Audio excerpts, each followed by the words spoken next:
네, 오늘은 투편 올립니다. 이 말씀을 이제 먼저 드리고 싶었는데 일단은 이제 파이코인의 현황을 말씀드려서 이제 김영준 선배님께 이제 배운 말씀을 올려드렸고요. 어제 이제 우리 파이코인 채굴하면서 이제 알게 된 분인데 어제 이제 통화를 하면서 무심코 하신 말씀이겠죠. 사업 잘 되냐 이제 그랬더니 아유 뭐 사업도 안 되고 저는 그냥 파이코인에 모든 희망을 걸고 삽니다 하시길래 제가 그 소리를 듣고 자주 아는, 물론 그런 분이 많다라는 걸 알아요. 근데 그러면 안 되거든요.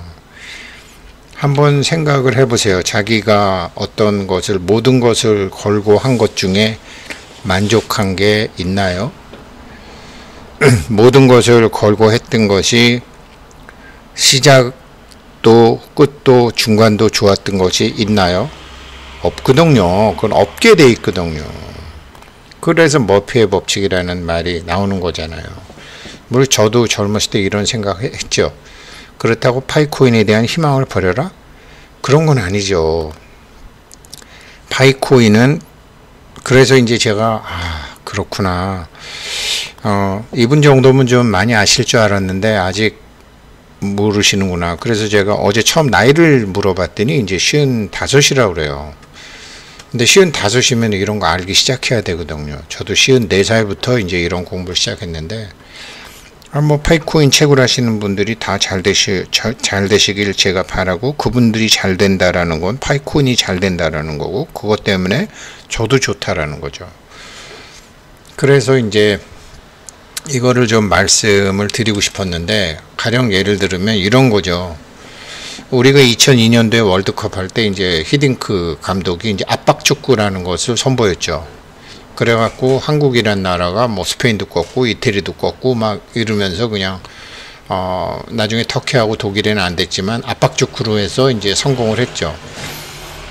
근데 이 압박축구가 이제 히딩크가 한국에 와서 쓴 거지만 똑같은 히딩크가 중국에 가서는 실패했어요. 그리고 또 첼시에 가서도 성공하지 못했어요. 아약스에서도 성공하지 못했어요. 그때 당시에 이제 한국 체육 선수들과 한국 축구 선수들과 히딩크의 압박 축구와 그걸 받아들인 게 성공한 거죠. 요즘 손흥민 선수가 뛰고 있는 앙제 포스테코글루의 이제 압박 축구라는 것도, 아니 과거 이전에 모제 주리뉴도 압박 축구를 했고 안토니오 콘테도 압박 축구를 했고 다 압박 축구를 했는데 그때는 성공하지 못했고 지금 이제 앙제 포스테코글루 감독이 예전에 히딩크의 압박 축구처럼 성공하고 있다라는 거죠. 같은 개념이라는 거죠. 제가 그래서요 정말로 추천드리고 싶은 사람이 이제 커피도사예요. 채굴이라고 해서 똑같은 채굴이 아니에요. 채굴을 하려면 어떻게 하는지 커피도사님 영상을 자주 보시는 게 좋을 것 같아요. 저는 이렇게 커피도사님이 어떤 걸 왜 그러냐면 특히 이런 거죠. 저 같은 경우는 이제 핸드폰하고 노드로만 채굴을 주로 하죠. 파이 배지로도 채굴하고 여러 가지 채굴 방법을 다른 분들도 많이 해주시겠지만 제가 아는 분 중에는 커피도사님이 제일 많이 해요. 이게 어떤 거냐. 파이코인 채굴이라고 해서 다 같은 채굴을 하는 게 아니라는 거죠. 압박축구라고 해서 똑같은 압박축구를 하는 게 아니라는 거죠. 제가 이제 즐겨보는 사람 중에 축구 중에 새벽에 축구 전문가라는 사람이 있어요. 저는 이 사람이 설명하는 거를 굉장히 많이 들어요. 이 사람이 이제 압박에도 네 가지 리듬이 기본적으로는 있어야 되는데 그 압박의 네 가지를 설명하는데 그걸 가만히 듣다 보니까 저거는 저 회사를 경영하는 나도 그렇고 파이코인 채굴하는 것도 이렇게 네 가지 리듬이 있어야 되는 거구나. 네, 파이코 팀의 이 니콜라스 부부의 경영 철학이라든지 이 사람들이 회사를 운영하는 방식이라든지 다른 암호화폐와의 차이점이라든지 이 또 자기네 회사들을 관리하는 거라든지 여러 가지 방법들을 제가 젊었을 때 저에 비해서 너무나 훌륭한 이 사람들을 통해서 제가 많이 배우고 있죠. 많이 배우고 있는데 파이코인 채굴은 아시다시피 이거는 코인 배분하는 방법에 채굴 비율이 매달 바뀌기도 하고 이게 뭐 지금 이제 해커톤 대회 하면은 이제 10,000개 주기도 하고 뭐 매달 10,000개 주기도 하는 거죠. 저는 뭐 계속 얘기하지만 지금 이 사람들은 한 개 파이코인 한 개를 약 한 5불 정도 본다고 봐요. 5불에서 10불 정도 지금 기간에서. 그러면 한 6천만 원, 한 1억 6천만 원, 7천만 원, 1억 3천만 원 정도 상금을 이제 매달 주고 있는 것이라고 생각하는 거죠. 그래도 뭐 수천 명 아무튼 모이니까요. 그런데 압박 축구라고 해서 다 압박이 아닌 것처럼 이 파이코인은 채굴이라고 해서 다 채굴이 아니라는 거죠. 그래서 그 리듬이 네 가지면 첫째는 채굴의 방법. 채굴의 파이코인을 갖게 되는 방법. 저는 노드하고 핸드폰에 24시간마다 눌러주는 것도 있지만 뭐 여러 가지로 뭐 배지라는 것도 있고 그 다음에 기여하는 방법도 있고 뭐 유틸리티를 이용하는 방법도 있고 여러 가지도 있잖아요. 그 다음에 이제 KYC 검증에 참여하는 방법도 이 채굴의 방법이 좀 달라야 된다라는 거죠. 그리고 두 번째로는 채굴의 타이밍이 정말 중요하죠. 초창기 4년 전, 3년 전에 하셨던 분들 중요하죠. 근데 지금은 제가 김영진 선배님 말씀드렸지만 지금 파이 채굴 막 농장이 생기고 막 이렇기 때문에 지금도 노드는 여전히 중요하다라는 거죠. 지금 채굴을 할 수 있는 타이밍에 아직도 노드는 중요하다라는 거죠. 그리고 아직도 지금 파이코인 영상을 제가 이렇게 만들어서 올리고 또 김영진 선배님이라든지 뭐 기동 0616님이라든지 나우월드님이라든지 뭐 커피도사님이라든지 이런 분들이 계속 이제 커뮤니티에서 사람들을 교육시켜 주는 거는 그런 교육시켜주고 정보를 알려주고 하는 것들은 지금 이제 사람들에게 아직도 홍보할 수 있다라는 거죠. 그 김영진 선배님 말씀하신 것처럼 50%는 날아간다라고 보신다라는 거예요. 그분 보시기에는 잘 모르고 그냥 공짜니까 남이 하라니까 그냥 어영부영한 사람들 거는 다 그분들은 뭐 지금도 못 팔아먹어서 난리인데 뭐 다 팔아먹어 50%는 날아간다. 그러니까 지금도 타이밍은 괜찮다. 그렇게 볼 수 있는 거고요. 또 앞으로도 어떤 기회가 있으면 야 이건 참여해야 된다. 그럼 뭐 해야 되는 거고 타이밍도 중요하고. 조직적 채굴 그러니까 이제 압박 축구도 이게 히딩크나 지금 앙제 포스테코글루 감독처럼 압박이라고 해서 그냥 압박하는 게 아니라 압박의 방향, 압박의 방법, 압박의 뭐 이 조직적인 압박의 타이밍 이런 게 다 다르다고 아주 설명을 해주는데 이게 좀 조직적으로 지금 이런 걸 잘하시는 분들이 김영진 선배님처럼 260번을 다 관리하고 저도 이제 뭐 제가 안 누르면은 뭐 소장님 왜 안 누르셨어요 하고 연락도 오고 서로 도와주고 하는 게 이런 게 전부 조직적이라는 거죠. 그리고 이제 나머지가 이제 채굴의 동기부여인데 저는 제일 중요한 게 이제 이거 파이코인 채굴하는데 채굴의 동기부여를 제일 중요하다고 생각해요. 그 비트코인도 초창기에 채굴했던 사람이 뭔지 모르고 그냥 뭔지 모르고 하다가 다 그냥 뭐 날려먹고 싸게 팔아버리고 다 이런 거 아니에요. 이걸 왜 하는지에 대한 동기부여가 사실은 굉장히 중요하거든요.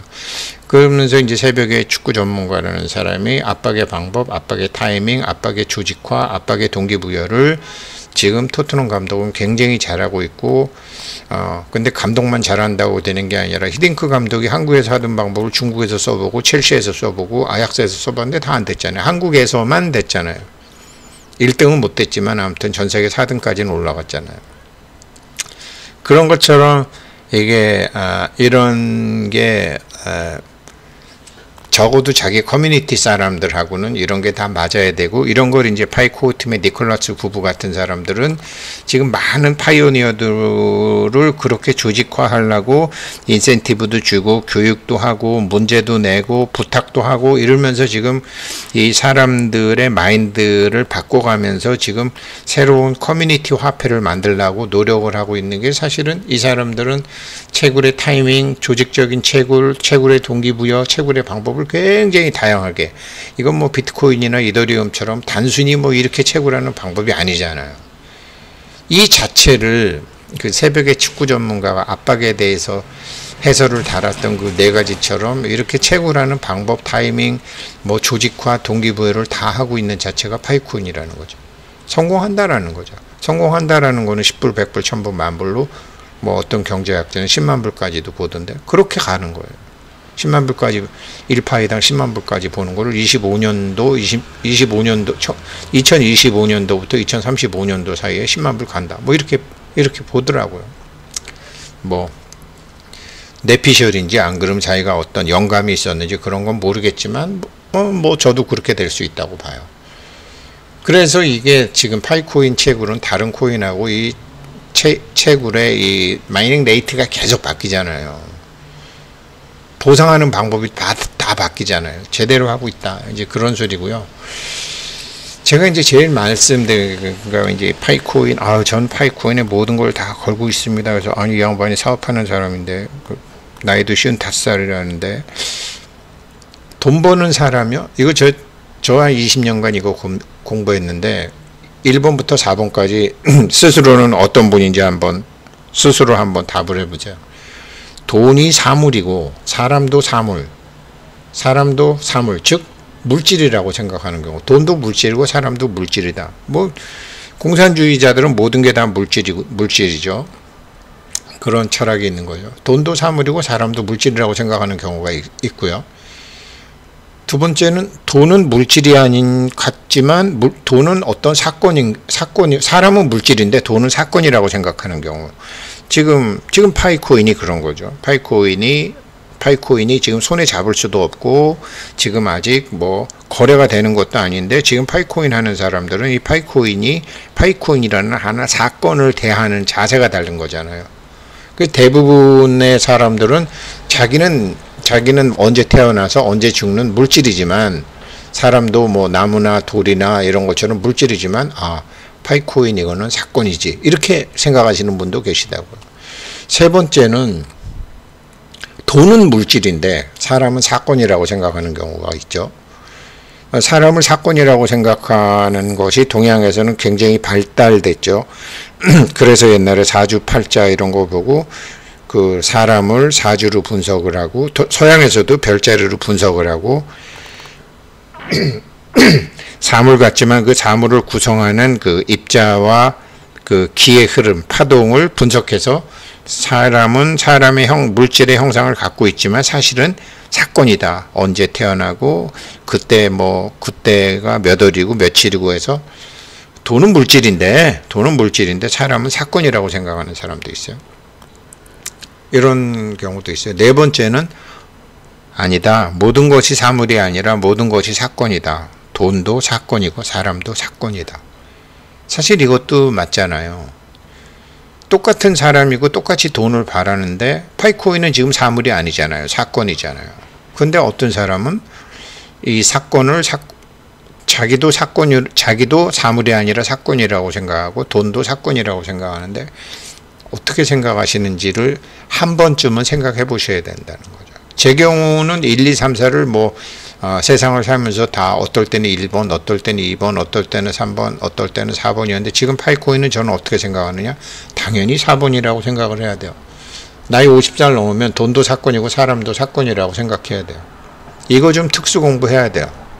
이렇게 되면, 그래서 제가 이런 생각을 했기 때문에 파이코인의 모든 거를 저는 파이코인만 믿고 삽니다라고 생각하시면 절대로 안 된다라는 거죠. 왜? 나도 바뀔 수 있고 파이코인도 바뀔 수 있는 거거든. 그래서 그래서 정말로 정말 이건 특수 공부 좀 해야 돼요. 이건 특수 공부 좀 해야 되고, 이렇게 하시는 분들이 나중에 파이코인으로 100억대 부자가 됩니다. 파이코인을 사물이라고 생각하지 마시고 사건이라고 생각하십시오. 그리고 그 사건을 분석하는 방법에 제가 보기에는 커피도사님이 나름대로 많이 그런 분들이 많이 해주시는데, 그 이유는 파이코인을 채굴하는 방법, 파이코인을 채굴하는 타이밍, 지금은 이거 하세요, 이거 하세요, 이런 조직적 채굴, 채굴의 동기부여, 이 네 가지. 그냥 뭐 그래서 저도 이것 때문에 이제 김영진 선배님 같이 IT 쪽에서 오래되신 분들이 이걸 하는 거고, 제가 지금 이제 10월 11월부터는 그 코딩이라는 걸 하지만, 이런 걸 그 코딩이라는 걸 알게 되면 채굴하는 방법이 달라지는 거거든요. 조직적으로 채굴할 수 있거든요. 채굴의 동기부여도 되거든요. 그리고 어떨 때는 이거 하고 어떨 때는 이거 하고, 파이코인에 뭐 이렇게 해서 타이밍도 바꿀 수 있는 거거든요. 그래서 그걸 하려면 기본적으로 코딩이라는 개념을 알아야 되겠다. 이 네 가지를 다 하려면. 아니 뭐 저기 히딩크가 압박축구를 하고, 지금 앙제 포스테코글루가 압박축구를 하는데, 어떤 선수 자기 전술을 이해하는 사람을 쓰는 거 아니에요. 자기 전술을 이해하지 못하는 사람들은 실력이 안만 있어도 안 쓰는 거 아니에요. 그런 것처럼 이 파이 네트워크 코어 팀에서 하고 있는 전략 전술을, 이거를 자기가 이 전략적인 이해를 좀 해야 된다라는 거죠. 전략적인 이해를 하고 전술적으로 자기가 뭐를 하려면 기본적으로 코딩이라는 거는 알았으면 좋겠다. 근데 젊은 사람들은 적극적으로 배웠으면 좋겠고, 60 넘은 사람은 개념만 알으면 되고, 40대 50대는 지금이라도 달라붙어서 하십시오. 그래서 제가 이제 그것도 준비하는 거죠.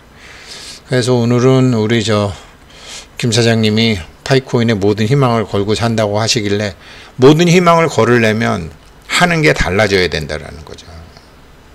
맨날 이거 뭐 유튜브 찾아가고 이거 얼마예요? 언제 상장돼요? 이거 얼마에 팔 수 있어요? 이게 아니고, 압박축구도 타이밍, 방법, 조직화, 동기부여가 있는 것처럼 파이코인에 모든 희망을 걸으려면 그러면 모든 희망을 걸으려면 자기가 해야 되는 게 기본적인 그렇게 공부가 있다라는 거죠.